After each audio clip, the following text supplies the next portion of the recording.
All right, we are here at Epcot's International Flower and Garden Festival for 2026. And greeting us at the entrance to Epcot is a salute to the 40th anniversary of Pixar, which includes a whole Toy Story spread up front to include Buzz and Woody and Bo Peep and her sheep. And even when you turn around the corner, you see Lotso and the Pixar ball. So there's a lot here going just right at the entrance. Some of these are usually spread out. As you see, Buzz Lightyear is usually over at Mission Space, but we're gonna see him we see him today in a very different location, all up front at the entrance to Spaceship Earth. From here, we are going to move around that attraction to the World Celebration Gardens. And yes, there are flowers, but I think one of the big surprises for me at the festival, and there's so much to love at the festival, but one of the big surprises for me here is that there isn't much more of a floral tribute or something much grander in terms of the actual festival itself. Supposedly, the gardens were going to be kind of the nucleus of the festival experience. Clearly, Communicore holds the opportunity of being a festival center, but you're kind of missing the festival excitement that I thought was really intended for World Celebration at the front of the park. So that's a little disappointing. Now, head over to Connections Restaurant, and you'll see that there is actually a very lovely, right by the Starbucks, there's a kind of a Connections Conservatory garden right inside as you enter. A very lovely touch, nice, adds to the Connections experience. And then when we head out toward World Discovery, you'd think you'd see the cars, Lightning McQueen and Mater, out by Test Track, but instead you kind of see them facing toward Guardians of the Galaxy.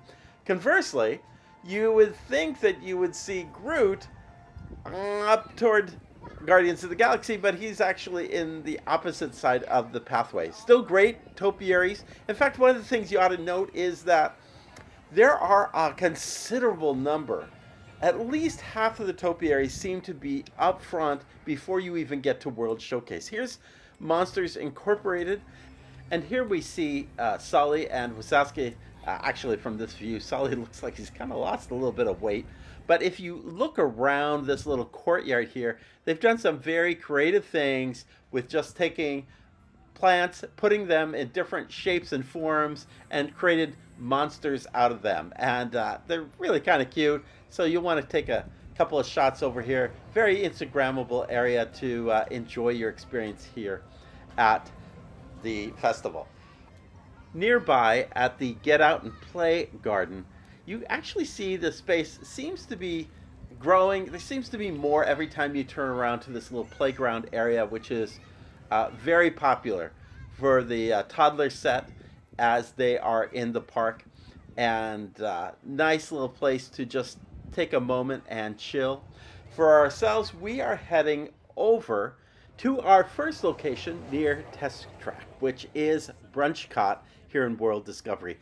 The food includes an avocado toast, which I've enjoyed in previous occasions, shrimp and grits, which I was really tempted to get, except it's a little warm outside for that kind of dish. They did have the French toast with cinnamon cereal cream and caramel sauce.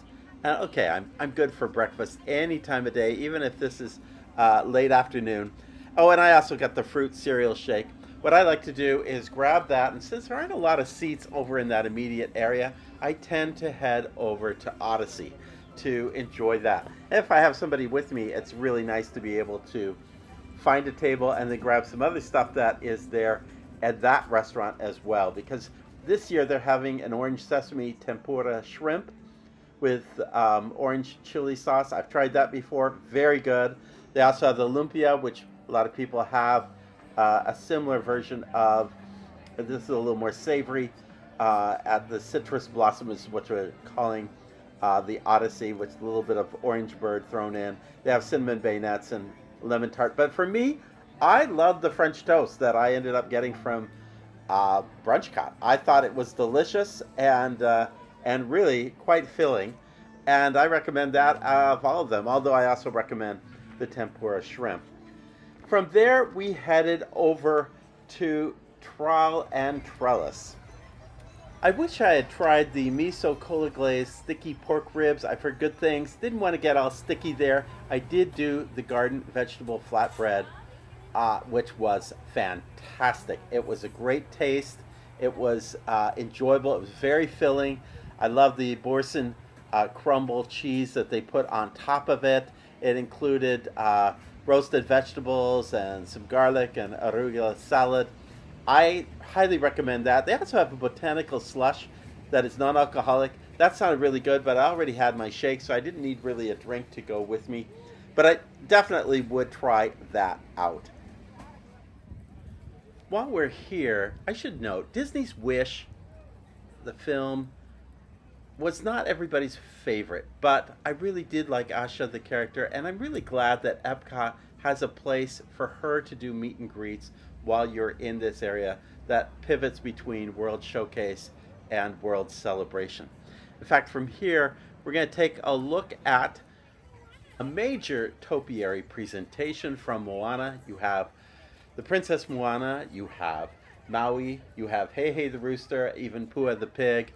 It's a big central topiary presentation. And from there, we're going to kind of move on toward the other side of the park, not far from Journey to Imagination. Here they've had kiosks and a playground in the center, but this year they've kind of tied it all together into what is the beach grub and the yacht grub. So it's kind of a beach and yacht grub instead of beach and yacht club, and the playground is in the middle, all kind of nautically themed together. The beach grub has a seafood bake and corn on the cob. The yacht grub does dips and chips, plus a captain's board of cheeses and cured meats. And looking out from there, you see this beautiful sunset of flowers all along this body of water, and you see the monorail passing by. It is just a really great time of day to be in this corner of the park and to experience the beauty of this flower and garden festival. But we're moving on to a number of other things we want to check out in this general area. More topiary, as I said, lots of topiary in World Showcase. Here we have Mufasa, we have the Lion King, we have Rafiki, and then as we move over to a few feet away, we see a fruit stand called Rain and Shine with different topiaries, or different pieces of fruit made out of topiary, and it talks about water and conservation and how the nutrients of water help produce great produce. Then over on the other side, we also see a terrific presentation from Encanto featuring Mirabelle and her sisters and cousin. Next door is La Calle performing adjacent to Communicore. And I got to tell you, I didn't think this band would last much more than the opening year of Communicore, but it continues to grow and bring on more people who love to come here and dance and just celebrate and sing along. It's done very well as a musical group and complements any festival that's going on.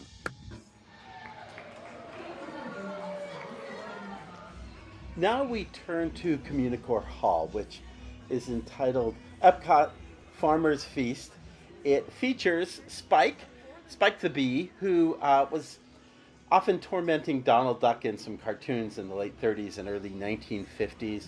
Here we have a lot of displays, we have a lot of merchandise, we have kind of the centerpiece floral arrangement, and then we have food and beverage that is all part of the look and feel of this. Again, this is really the festival center of the event, and I think about how Wonders of Life was turned into a festival center in the early years and how it was, maybe it had a lot more different kinds of offerings to it. It had a place where you could take classes, wine tastings and so forth. It had special events with it, and it had food and beverage, and it had displays. Remember the chocolate displays that were often done. There's nothing wrong with this. It's just that it just seems like there could be something more. I love what they do during the Disney on Broadway series, the museum that they did during that festival. but here it just seems just okay. What is at the center of this is some dishes to include some scallops and a blueberry crumble cake. My wife caught notice of the grilled asparagus. And I guess she didn't read the fine print on the grilled asparagus or whatever. It has pancetta bacon, spring peas, frisee, lettuce, truffle sherry vinaigrette, and a soft poached egg. Perhaps, I have to admit, I like eggs. I even like soft poached eggs. This was more raw than it was soft poached.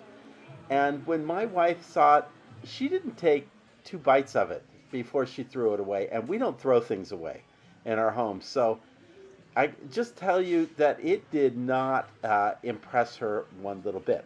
What did impress her, and what I recommended to her, was visiting the Honey Bistro, hosted by National Honey Board, and trying out the honeycomb bowl. I paid $12 at a kiosk kind of food at the Seven Seas event at SeaWorld and got a fraction of this. This is really good for $6. So Disney is more reasonable than SeaWorld? Absolutely. Yes. Wow. And the dish is quinoa with cauliflower. Do you taste the honey?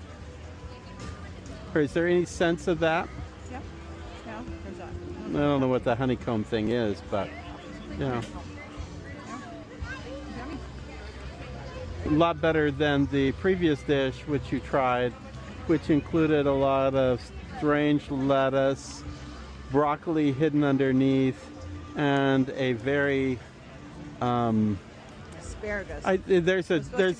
There's not that fine a line between a poached egg and a raw egg. There really is a difference, but you wouldn't know it from the item. Yeah, that wasn't good. Yeah, this is better. All right, well, there you have it. Let me just say that I tried the dish last night, and it's not like I minded the ingredients in the dish. It's just that I didn't find the honey in it. I mean, there's this strange honey web thing going on, but that's not honey, it's just a garnish. They have this white thing that they put around the bowl, but it was really hard to get into the dish. I didn't know what, it didn't say honey, which is the theme of the booth. There's a slightly sweet flavor in the quinoa, but if you eat a lot of sugar, you may not detect it. You're saying I eat a lot of sugar. I didn't say that, but You did say that, and you said it on camera. what I am saying is last year's dish had little pieces of like a honey brittle that was cracked on the top of it that gave you more of that taste. Not sure I would have liked that either, but oh well. A little squeezed honey, I think it would have gone a long way. But all right. Wandering around World Showcase, we came upon a gashapon kiosk, which is actually these little bubblegum kind of machines with toy capsules that you don't know what you're going to get. Very popular in Japan, and they've now been added as part of the Mitsukoshi department store experience across from that store. So check it out next time you're there. Now we head to Primavera Kitchen in Italy. And the joke is, among people who do a lot of these podcasts and vlogcasts and blogs, is that Italy, their food during these festivals never tastes very good and is always the most expensive of all the dishes. However, I had heard that there might be a dish that happened to be pretty good. So I decided to take a risk on it.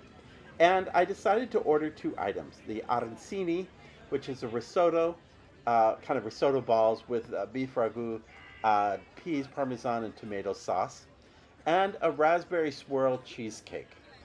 And I have to say that the prices were reasonable compared to all the other prices in the festival. As for the arancini, it actually tasted pretty good. It was cold. That was the problem. If it had been heated, if it was a warmer dish, and maybe if the tomato sauce didn't taste quite like ragu, I would say this was a very good dish to order. The better dish was the raspberry swirl cheesecake.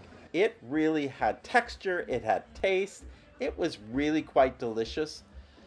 There was a big problem with the dish, and the dish was that it looked like it was store bought. It came in a silver aluminum case and it looked kind of cheap. However, it did taste good, and I have to say that the people who serve you at the kiosk bring the flavor of Italy to it. They speak to you in Italian. I don't feel like I get that at the China or maybe a little at the Japanese pavilion, but a lot of the other pavilions I don't get that flavor of the country that we're at. And I did like the cast members who were serving there. So maybe check that out. And that pretty well wraps it up for our day at Epcot's International Flower and Garden Festival. Just add a little illuminations and enjoy the evening, and I think you'll have a great time as well. It's in all that we are. Feel it in the beat of your heart.